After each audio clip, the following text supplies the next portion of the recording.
Hello everyone, the purpose of this video is to share the best idea that I have to offer the world, and it has to do with the idea that men are that they might have joy, which is a scripture from the canon of the Church of Jesus Christ of Latter-day Saints.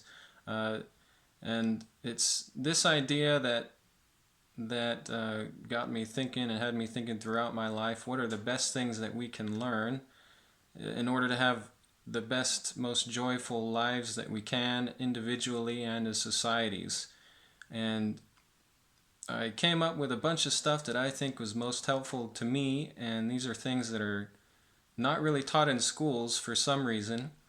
Um, so I'm going to share some of these best skills and best sets of knowledge and best resources that I know of to make our lives productive and joyful and make us the best people that we can be, the best leveled up that we can be. Uh, the first of these, and these are, this is not an exhaustive list by any means, but this is several of the greatest things that I think we can learn. First is cognitive behavioral therapy, which is a psychological skill that's very well accepted and very respected in the psychological community. And basically, it's a skill set, a skill of learning and thinking in a correct way that's very healthy and that helps to eliminate stress and anxiety and depression. Um, I sort of spontaneously started doing it when I had my psychology class in high school. I used to have a severe anxiety, um, and just learning about psychology, I just automatically, spontaneously started practicing this cognitive behavioral therapy where I was challenging my beliefs and my stresses and anxieties, and they, after a while, after weeks and months, and even immediately to some extent, they started going away, and they've never returned. It's been a permanent benefit to me. Um, Personal training is another one. That's just a really solid, this is how you exercise, stretching, resistance training, and cardio, and how to do all of that, what your target heart rate should be, and all of that. Um, Most people don't exercise right, and they jump into something and they do it too intensely, and they're just miserable the whole time. And I think you ought to be exercising and doing things in a way that you could do them all your life. Make it part of your lifestyle, and exercise ought to be one of those things. And you got to do it in a way that's productive and healthy and effective.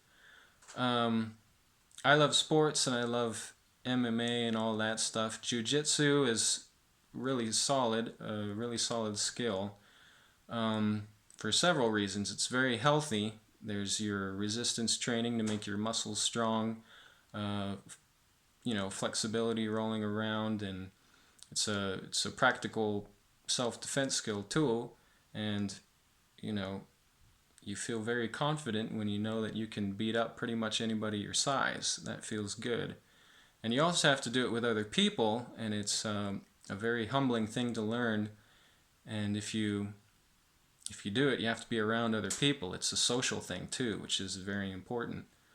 Um, I'm also very big on classical literature, and I'm talking the spiritual classics and also the best fiction, novels, short stories. All of that stuff is fantastic, and it's fantastic because it allows you to step into other people's shoes and to understand them.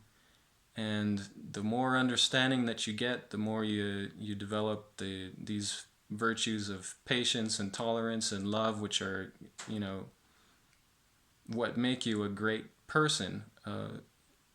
And by reading these experiences of other people, you're in these people's shoes, and you come to understand other people and just appreciate them much more. It's extremely important to learn classical literature, and it's a lot of fun too. Reading stories, that's a lot of fun. Nutrition and sleep, eating and sleep, you do more than anything, probably. And so those, what you do the most of, you ought to know how to do it well.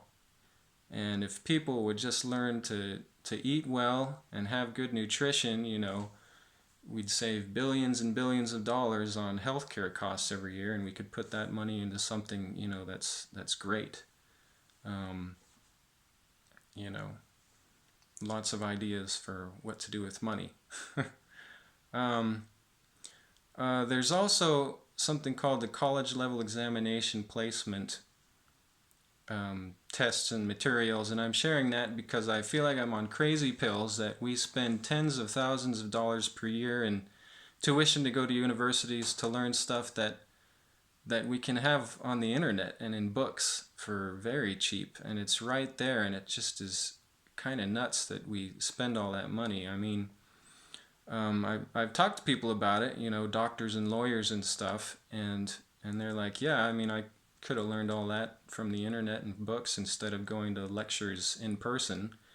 And there may be some advantages to going in person, but for the most part, what people have told me is, it's the social part of it, stuff like that, which I think you can have without having the tuition. It's just a matter of having a cultural shift, I suppose, and everybody agreeing, maybe we should do this a different way and socialize in a more effective way.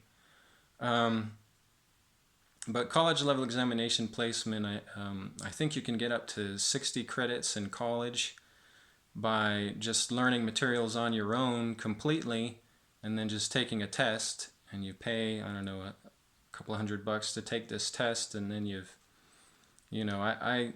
I did one of these for Spanish, got 16 credits of A for paying $100 for this test, so it was an entire semester, time and money that I saved by taking this CLEP test, college level examination placement. That was fantastic. There's also the Great Courses Plus, which is something you can look up online right now, and it's college level courses by the best professors in the world, and it costs $20 a month to have complete access to that. And those are the best professors in the world. Why are there so many professors out there teaching exactly the same thing and charging us huge prices for it? It's just kind of nuts. If it's insane.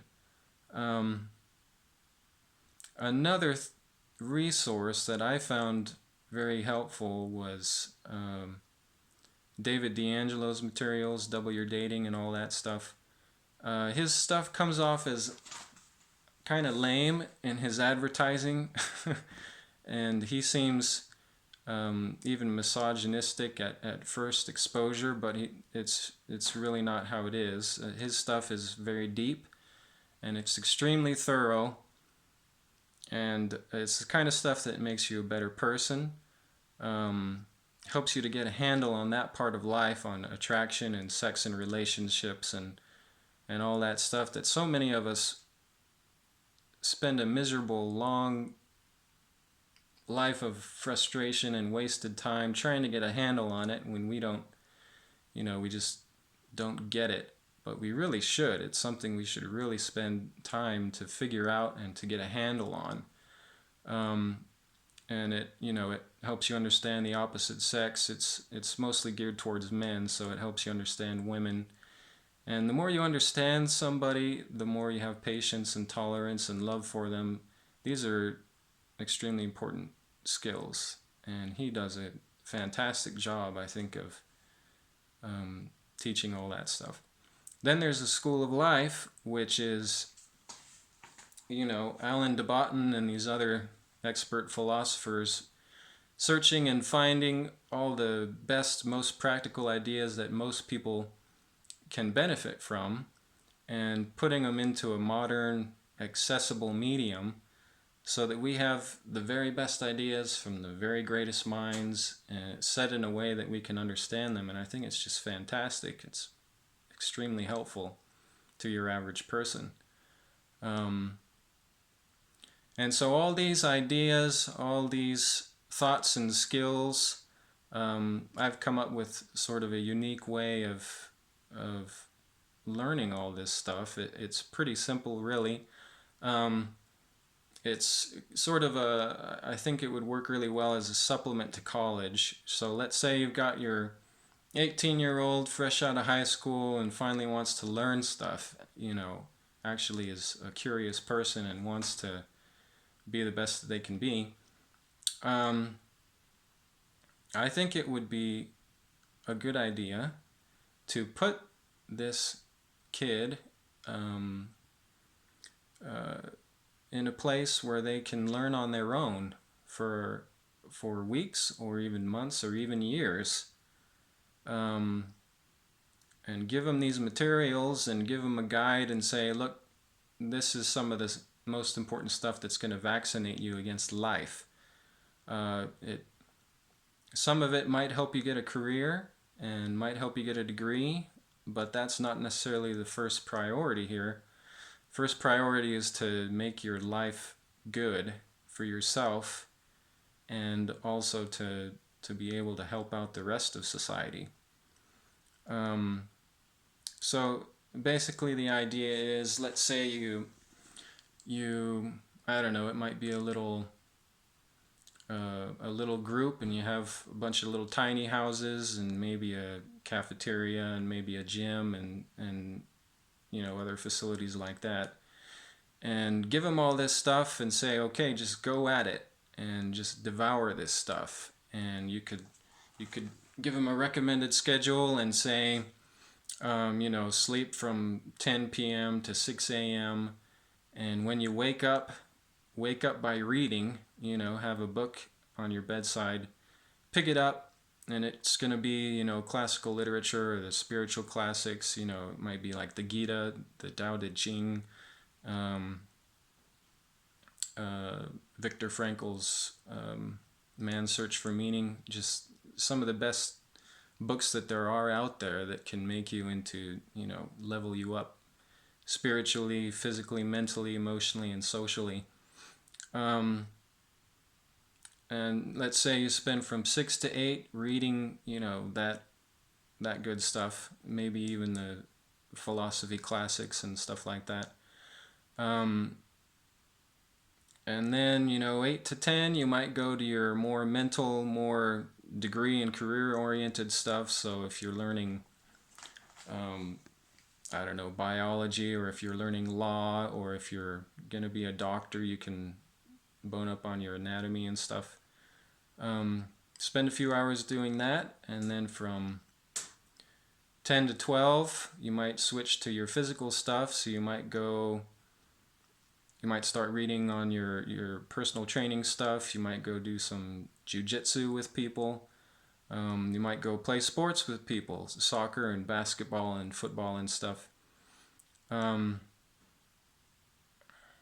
And just make yourself healthy and enjoy running around and playing with people and not just watching sports on TV. I think it's awful that we just watch sports and we don't play them anymore. Once you have a family and once you're out of college, it's like it's over. I think it's wrong. I want to show off what I can do. Um, so, and then 12 to 3 or 4 or something, you start socializing, you hang out with people, you play games, maybe watch movies, play video games or something like that. Develop those social skills, flirt and all that stuff, and have a lot of fun.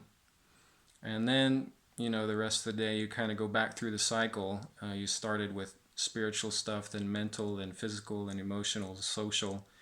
And then you go back to physical, you might do, I don't know, more sports or whatever. Mental, you go back to your books, your career stuff, and then after that you might get to sleep reading your,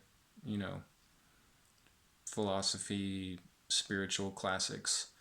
And if you do this for weeks or months, tens of thousands of pages of the very best books, very best ideas that you can be given, then it's going to be, you're going to level up. You're going to level yourself up, and you're going to be a better person. And you'll just enjoy life more. You'll be vaccinated against all the silly stuff in life, and you'll be able to help people. And so this, that's basically my idea. I crave feedback. So if you have any thoughts, please share them. I'm very ready to hear them. Thanks a lot.